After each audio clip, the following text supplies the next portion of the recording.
नमस्कार मित्रांनो, लॉगर सायल्या 09मध्ये तुमचं सहर्ष स्वागत आहे। लिलाईने सोन्यादाला टाटा केल्यावर थेट आम्ही निघालो चित्रधर्म पाहायला। जाताना वाटेत आम्हाला सतीश आणि पप्पूंना काहीतरी गप्पा गोष्टी करताना भेटले। तिथून थेट निघालो आम्ही राईच्या माळावर। हुलीवर देवाचं दर्शन घेतलं आणि थोडं खडी क्रशर पाहिलं। तिथून आम्ही वाटिंगी रोडला निघालो आणि जाताना वाटेत पाऊस येत होता। वाटिंगीच्या बाळूमामा मंदिरामध्ये थोडा वेळ आम्ही थांबलो, कारण की आम्ही भिजत होतो, आमच्याकडे रेनकोट नव्हते। बाळूमामाचं दर्शन घेतलं आणि सोन्यादाने आपलं डोकं आपल्या जॉकेटने पुसून घेतलं। तिथून मी आर्यनकडे गाडी दिली। आर्यन जसा की हिंद केसरी ड्रायव्हर आहे असा गाडी चालवत होता। तिथून आम्ही डायरेक्ट थेट पोचलो आजऱ्यात।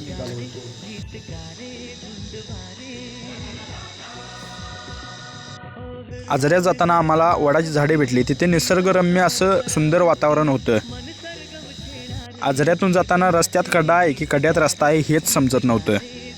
थोडंसं पुढे गेल्यानंतर आम्हाला हायवे लागला। हायवे भेटल्यापेठ आर्यननं डायरेक्ट नेलं आम्हाला थेट चित्री धरणावर। चित्री धरणावर जाऊन मी थोडासा धरणाचा व्ह्यू घेतला आणि आम्ही सगळे गेलो फोटोशूट करण्यासाठी। थोडेसे तिथे फोटो काढले आणि सोन्यादाची मेमरीज फुल झाली। आमच्या सोनूचं आणि अवंतिकाचं काही वेगळंच चालू होतं। तिथून आम्ही निघालो थेट बंधाऱ्यावर। बंधाऱ्यावर जाऊन सोन्यादा म्हणाला थोडंसं रील्स काढूया। तेथे जाऊन आम्ही रील बनवली आणि मी थोडासा तुम्हाला निसर्गाचा व्ह्यू दाखवला। तोपर्यंत जोरात असा पाऊस आला। आमच्याकडे एकच छत्री असल्यामुळे आम्ही सगळे त्या छत्रीच्या आडाला उभे राहिलो।